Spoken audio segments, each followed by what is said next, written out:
Hi hello welcome back to my channel. ఈరోజు నేను పందిర్ అనేది వేశాను కదండి గ్రో బ్యాగ్స్కి.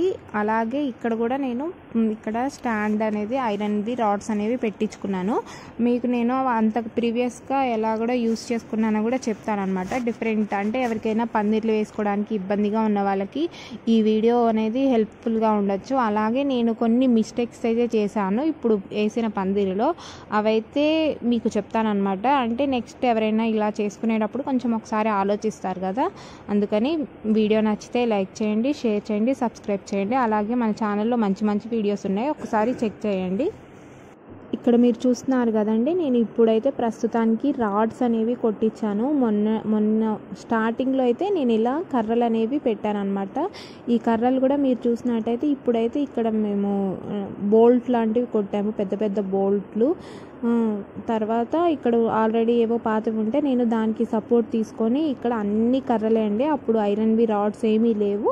అట్లా వరుసగా ఈ గోడ పక్కకి అన్నీ అలా పెట్టేసి ఈ తాళ్ళు అనేవి కట్టాను అనమాట. వీటికి ఇంకా ఇప్పుడైతే ఈ ఐరన్ ఉన్నాయి కాబట్టి ఇక్కడ నుంచి వీటికి ఇట్లా పెట్టించాను అనమాట. హోల్స్ కూడా పెట్టారు పైన సైడ్స్ కూడా. మనకి ఏంటంటే ఇక్కడ నిలువు పందిర్లు అనేది వేసుకోవడానికి ఇట్లా బాగుంటుంది.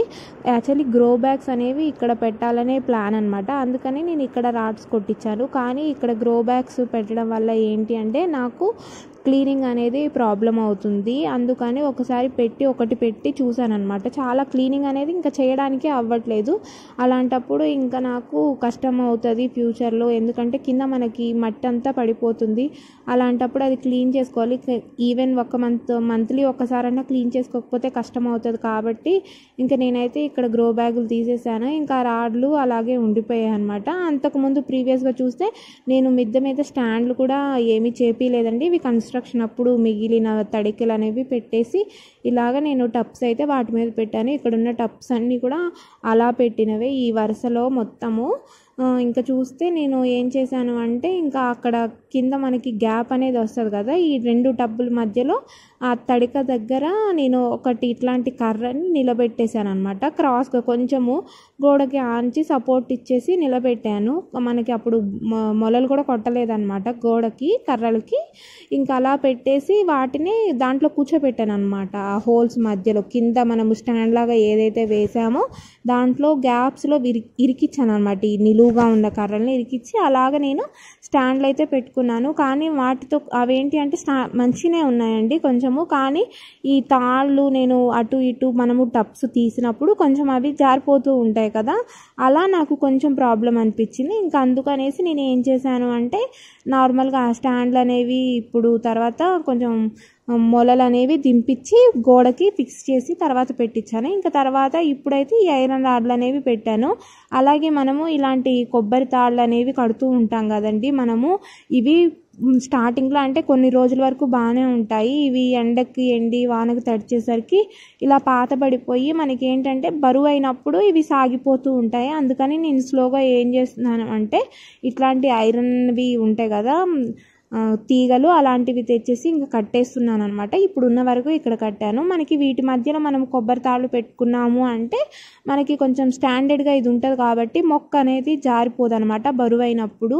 ఆ తాళ్ళు తెగిపోయినా సరే ఇది ఆ తీగ సపోర్ట్ అనేది ఉంటుంది. ఇంక ఇక్కడికి వచ్చి చూసారంటే గ్రో బ్యాగ్స్ అనేవి నావి ఇక్కడ ఫోర్ గ్రో బ్యాగ్స్ ఉంటాయి. ఈ 4 గ్రో బ్యాగ్స్ కూడా నేను కార్నర్స్లో 4 కర్రలు అనేవి పెట్టాను. ఈ 4 కర్రలు అనేవి పెట్టి పైన చిన్నగా ఇట్లాంటి మనకి వాడతారు కదా చెక్కలు, ఇవి బయట నుంచి తెచ్చి పైననైతే వేసాము. ఇవి వేయడానికి కూడా ఇట్లా మనకి వేసేసి ఇంకా కట్టామన్నమాట. మేకులే దించాము వాటికి. తర్వాత ఏమైందంటే వీటికి మధ్యలో కూడా సపోర్ట్ కావాలనేసి ఇంకా నేను మామూలుగా కరెంట్ పైపులు ఉంటాయి కదండి, అవైతే మధ్యలో ఫిక్స్ చేసామన్నమాట. వాటిని కూడా బోల్ట్తో పెట్టి మధ్యలో కట్టేసాము. అయితే ఇది ఎక్కువ వెయిట్ అనేది ఆపట్లేదు. ఇది ఒక మెయిన్ డిసడ్వాంటేజ్ అయిందండి. ఎందుకంటే మనకి కింద కర్రలకి అంటే ఎక్కువ సపోర్ట్ అనేది లేదు కదా, మనము మట్టిలో నిలబెట్టేసరికి అది కొంచెము అటు ఇటు ఊగుతుంది. అందుకని ఇక్కడ ఎక్కువ సపోర్ట్ అనేది రాలేదన్నమాట. ఇక్కడ సొరపాదు ఉండడం వల్ల ఏమైంది అంటే ఈ సొరకాయలు అనేవి మనకి 1-2 కాస్తే సరిపోతుంది కదా.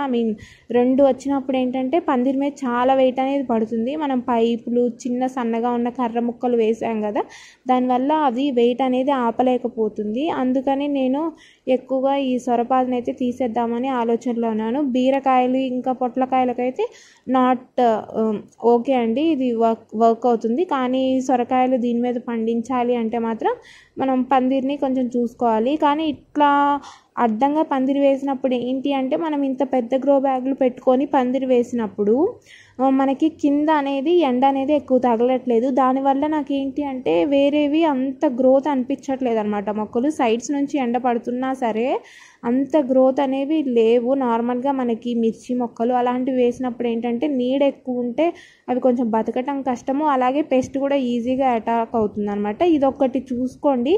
మీకు నిలువు పందిరి వేసే ఛాన్స్ ఉంటే మాత్రము మ్యాక్సిమం నిలువు పందిరి వేసుకోవడానికి చూడండి, లేదు అంటే పందిరి పెద్దగా వేసుకోవడానికి చూడండి.